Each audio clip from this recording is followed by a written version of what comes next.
ever jumped out of a plane at 33,000 feet without a parachute? Can't say I have. Yeah, me neither. Most people wouldn't live to tell about it. That's putting it mildly. But today, we're diving into the wild story of Vesna Vulović, who did just that and survived. A true story wilder than fiction. It really is. So picture this, 1972. Vesna's a flight attendant working what seems like a normal flight. No warning signs, just another day on the job. Then boom, everything changes. Mid-flight, the unthinkable happens. An explosion rips through the plane. And we weren't given many details in the source material about what caused the explosion. Right. It's just described as an explosion. But it definitely makes you think about the geopolitical climate of that era. For sure. A lot of unrest back then. So this explosion sends Vesna, who's strapped into her seat, on a 3-mile plunge to the earth. Expert, for those of us who aren't, physicists, break this down for us. How does a human body even survive a fall from that height? Well, it all comes down to physics. As you fall, gravity pulls you down. Right. And you keep accelerating until you hit what's called terminal velocity. Basically, this is the point where the force of air resistance equals the force of gravity, and you stop accelerating. So you're still falling super fast, just not getting any faster, is that right? Exactly. You've got it. Now, what's really interesting about Vesna's case is that she wasn't, free falling. Oh, right. She was strapped into a section of the plane's fuselage, which actually acted as a sort of makeshift parachute. A very unwelcome and terrifying parachute, I'd imagine. Totally. This fuselage section created drag, which is basically the resistance anything encounters moving through air. And this drag would have reduced her terminal velocity compared to someone just falling freely. So the plane debris actually helped her. It's crazy how the shape of something can make such a difference. You got it. We can think about this in terms of what are called drag coefficients, which are essentially a way to measure an object's resistance to air.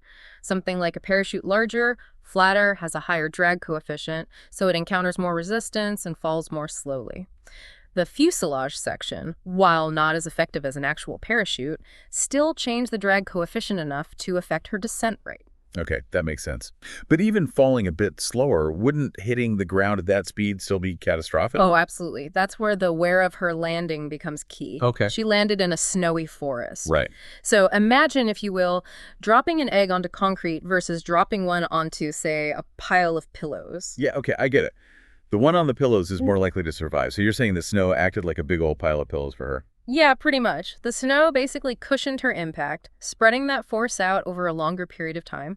So instead of a sudden stop on a hard surface, she had a relatively slower deceleration. So the terrain itself was a huge factor in her survival. What about the trees? Did they factor into? That's a good point. It's easy to think about, trees making things worse in a fall, but I guess in this case they probably helped, right? Definitely. Think of it this way.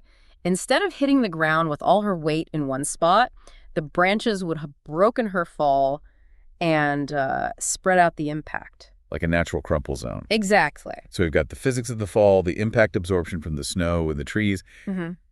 It's a lot to wrap your head around. But here's where it gets even more unbelievable. Vesna not only survived this crazy fall, she recovered. It's really remarkable. It is. According to what you've shared, she had a fractured skull, a bunch of broken ribs, a broken pelvis, and a fractured vertebrae. Wow. And these are really, really serious injuries. Any single one of them could easily be fatal. So what did her recovery look like after going through something like that? It was a long and difficult road. Multiple surgeries, months in the hospital, and then years of physical therapy.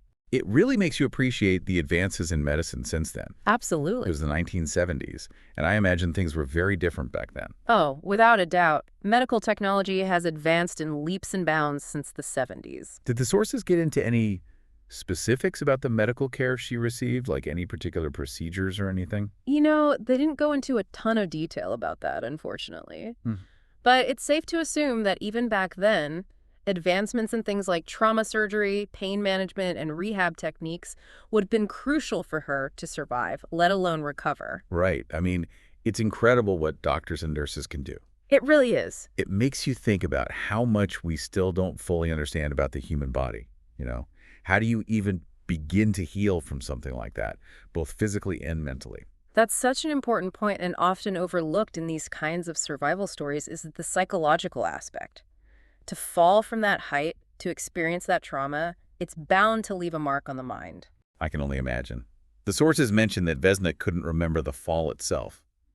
Is that something that happens a lot in situations like this? It's actually not uncommon at all. When we go through something truly traumatic, the brain has this amazing ability to protect itself by suppressing those memories. Wow. It's like a defense mechanism, a way of shielding the conscious mind from experiences that are just too much to process. So her brain basically hit the delete button on that part of her life. That's incredible, but also kind of scary, to have this huge life-altering event happen, but no memory of it. The human mind is a strange and wonderful thing, isn't it? And Vesna's case definitely highlights some of those mysteries. It really makes you think about the nature of memory, of consciousness, of what it means to truly survive something. It's not just the physical healing, right? It's the mental and emotional recovery, too. It really puts things in perspective. It does. And what's even more remarkable, Vesna went on to live a pretty full life, right? She even became an advocate for, aviation safety. Yeah, it's amazing. Talk about resilience. I mean, she could have easily just hidden from the world, but instead she chose to embrace life and even used her experience to try to make things better. It's really inspiring. So we've covered the physics of the fall, the whole impact absorption thing, the medical side of things, and even the psychological effects. But there's one thing I just keep coming back to, is the role of chance. Ah, yes. The what ifs. Exactly. Like, what if the plane had been over, say, a mountain range or an ocean? What if she hadn't been strapped into that exact spot of the fuselage? It's impossible to ignore the role of chance in Vesna's story. It really drives home the point that sometimes survival is totally out of our hands. That's a humbling thought, for sure. We like to think we have some control over our destinies, but then a story like Vesna's comes along and reminds us that life is incredibly fragile. Yeah, it really underscores how interconnected everything is. The choices we make, the situations we find ourselves in, and just the pure randomness of, well, of everything. Well said. So to everyone listening, as we wrap up our deep dive into this unbelievable story, it seems like we're left with more questions than answers. But maybe that's okay. Maybe it is. Sometimes the best thing we can do is just accept what we don't know, appreciate the mystery, and, just stand in awe of it all. And maybe, just maybe, Vesna's story can remind us to value every single day, to appreciate how fragile life really is, and to never, ever take our own existence for granted. A powerful message indeed. It really is.